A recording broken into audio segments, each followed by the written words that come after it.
All right, today we are going to take a look at Applications of No Limit Hold'em by Matthew Janda. This is a poker book, specifically No Limit Hold'em poker book. This is a book that's kind of hard to review because it's a bit niche and technical, and if you don't have an interest in poker or in game theory, which it relies heavily on in order to formulate the basis of the guy's play, it's just not going to be interesting. And so the way to think about it is what game theory does is it tries to find an optimal way of playing something to maximize value. And it generally relies heavily on equilibriums. So in the example of poker, let's say the pot is $100. Okay, if you bet $75 into that pot and your opponent folds, you win the pot. Okay, in order to make your opponent, in order to make it so that you can't just bet any two cards 75% of the pot and be profitable, in order to do that, your opponent has to defend or either call or raise you around 60% of the time. And there's a formula for figuring this out. And it also changes depending on the size of the bet. The bigger the bet, the smaller percentage of your hands you have to call or raise. And so this idea that there's this threshold where you can't be exploited. This is what game theory is all about. It's all about equilibriums and making it so that your opponent can't just take one line and exploit you and make you lose money. If you play absolutely perfectly, you actually don't make money. Your opponent can't make money off of you, and it's just break even.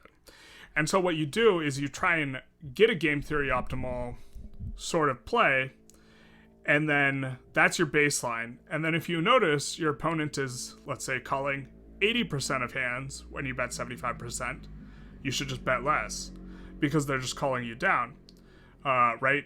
And if your opponent's betting 40% of the time, you should bet more because you should bluff more because your opponent's not calling enough. And so knowing what's optimal helps you figure out when your opponent's not acting optimally and how to exploit them.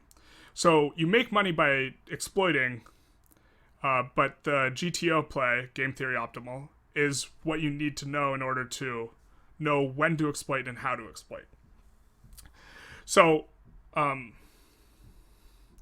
the proper way, just to get into like some of what Matthew Janda covers a little bit, if you're familiar with poker but maybe not game theory stuff, is instead of thinking about a specific hand, like what I should do with this hand, what you want to do is you want to think for an entire range. So every type of hand you could have in that position. So let's say someone from early position opens up for like a normal size raise, 2.5 big blinds, and you call in the button. You're going to have, I don't know what the defending range is. It's maybe like 20% of hands. All the possible hands you can have, let's say you defend 20% of the time. I really don't know if that's the correct percentage off the top of my head. And so you're going to know all of those combinations of hands. After some of those combinations, you're going to raise, and some of them you're just going to call. And so they get separated into two piles. And then on the flop, 3 cards come out, and your opponent's out of position. Let's say you called pre-flop. So now you only have this clump of hands. And your opponent bets into you. Now you can raise, call, or fold. So you separate into 3 clumps again. And the idea of what you're doing is you are separating your ranges into balanced piles so that your opponent has a hard time exploiting you. One of the ways to think about this is ranges can be polarized, where you either have a really strong hand or a really weak hand. Betting polarizes your range. The more you bet, the more likely it is you're either got really bad hand or really good hand. Or they can be condensed. So if you're calling, generally your hand looks more condensed. And so a condensed range is when you have kind of the medium-low strength hands that have some showdown value, but you don't want to get a lot of money in with them. And so thinking about it in this way helps for, or you need to think about it in terms of ranges in order to avoid being exploitable. For example, and then what you do with balancing is, let's say you want to have some really strong hands when you call, but most of your strong hands you're raising, although it depends on board texture and such. There's quite a lot that goes into it, and it's too much to break down all in just like a book review, which is like kind of a lot to think about. But as far as, I read several game theory based poker books, and out of all the ones I've read, the ones by Matthew Janda I like the most. This one's probably not my favorite. This one's probably my second favorite. This is his first book. His second book, which I forget what it's called. It might be like Expert No Limit Hold'em, something like that. I think is a bit better written and streamlined and covers more spots, although it's been a while since I've read that. But this book's quite a bit thicker and maybe is a better introduction to like some of the theory and more math-based stuff. So for utility, getting into the ratings, I gave it an 8.5. I think that, and this score only applies in the context of poker. I was thinking about like rating this book like just like for the average person, but like there's just no way to do that. If you're not interested in playing poker, the utility of this book is like 1, because it's not like a page turner, or it's maybe interesting if you're interested in game theory, but game theory or poker outside of that, 0 or like 1, half a point. But in the context of poker, if you are not familiar with game theory approach, this is really helpful. This book also really goes into, a lot of poker books just talk about spots and then talk about what to do with individual hands. And if you are trying to make a game theory, like if you're trying to optimize your game so that you can't be exploitable, you can't think like in terms of hands. You have to think in terms of ranges. And this book is really good at doing that. For novelty, I give it a 6. It's certainly not the only poker book that talks about this sort of thing.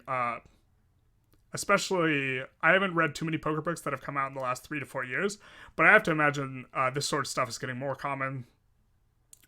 The understanding like a theoretical approach is like really important for playing good poker, and so it's becoming more common. But at the same time, there's a lot of poker books and poker information that don't cover this like game theory sort of thing. So I gave it a little bit for novelty, but not a lot. For entertainment, I gave it 3.5. Book is, I don't want to say it's poorly written, but it is dry and clear. So in the sense that it's clear, great, fantastic. In the sense that it's dry, it's like every couple pages it's like a break for a math equation. So like you really can't get like too wet with it anyways. And so like what are you gonna, you can't make too many like jokes or like tell like a story and then like you're just like out in the weeds somewhere. And so for style, I gave it a 5. I'm not sure, it could have been like, it wasn't bad, but what are you gonna do? Readability gave it an 8.5. Maybe this is a little high. I think he took a difficult set of ideas and made them like as readable as possible, although perhaps they're still difficult.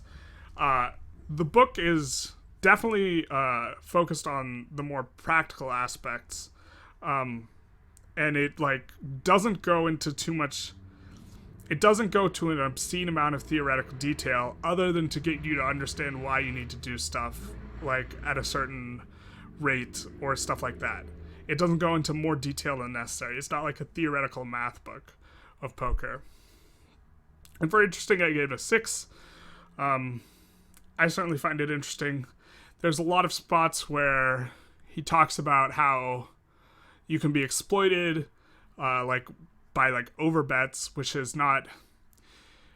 It's not my experience playing poker is that people don't overbet very frequently, but if you have a condensed range, and you aren't balancing that range with like good hands, in a lot of spots, like if the flop is really wet and your opponent bets and you just call, and then the turn is a blank, if the flop is really wet and your opponent bets into you and you have a really good hand, you should raise a lot, right? Because your hand can very quickly turn into a bad hand because there's so many turn cards that are bad. When you don't raise, that means that your hand is probably just like a calling hand. And so on the turn, your hand now consists of bluff catchers and some amount of draws. So some draws you raise and some you just call. If your opponent bets like 1.5 times pot or 1.2 or like just pot, suddenly it becomes really difficult to... You can't call with your draws because your implied odds suck.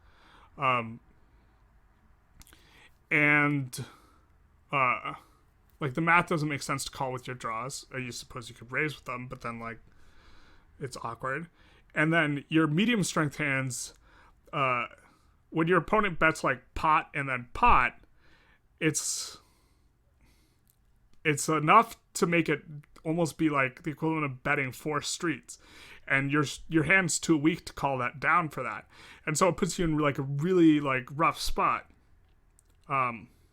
Obviously, if on a dry board they bet like regular on the flop and then overbet the turn, that's terrible, because on a dry board, you can just call and then plan on raising on the river.